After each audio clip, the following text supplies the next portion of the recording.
All right, everyone, number 1 says consider the equation 0.5 absolute value of x minus 5 equals negative absolute value of x minus 3 plus 4.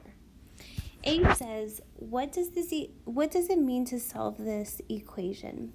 Okay, so to solve is to find the values of x for which this equation is true.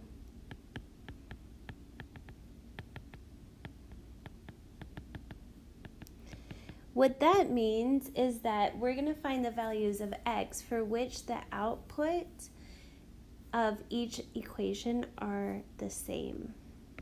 Okay, so I just wrote that. Find the values of x for which the outputs of y equals 0.5 absolute value of x minus 5 and y equals negative absolute value of x minus 3 plus 4 are the same, are equal.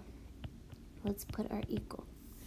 Okay, so B says solve this equation graphically. Think clearly about the steps you need to follow.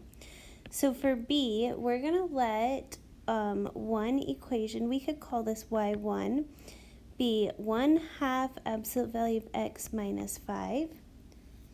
And another equation, y2, is going to be negative absolute value of x minus 3 plus 4. Okay, so to graph the first equation, I'm going to graph it in green. And for the first equation, we can see that we have a vertical stretch by a factor of 1/2, or it's going to shrink. And it's going to move down 5. So let's start by moving it down 5. This is going to be the vertex. And instead of the slope kind of being 1/1, it's going to go up 1 and then it's going to go right 2. So it's going to be shrunk vertically. It got shorter. So this is our first equation, our first graph. Now our second graph, which I'm going to do in pink, it needs to reflect over the x-axis. It needs to move to the right by 3 and up by 4. So we're going to go right 3, up 4. Here's the vertex. It's going to reflect over the x-axis.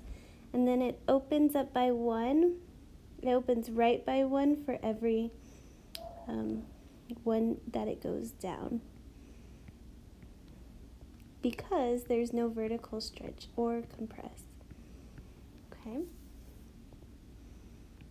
So now we can see 2 points for which these functions intersected. So it looks like our points of intersection are -4, -3, and 8, -1. So that means that our solutions are x equals 8 and x equals -4. And then finally, C wants us to verify our solutions. So I'm going to plug in 8 to the equation and see if we get -1. So 0.5 times the absolute value of 8 minus 5. Let's see if that equals negative absolute value of 8 minus 3 plus 4. So absolute value of 8 is 8 times 0.5 minus 5.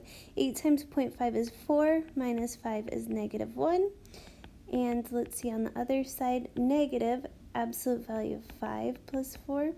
So we have -5 plus 4 is -1, so that works.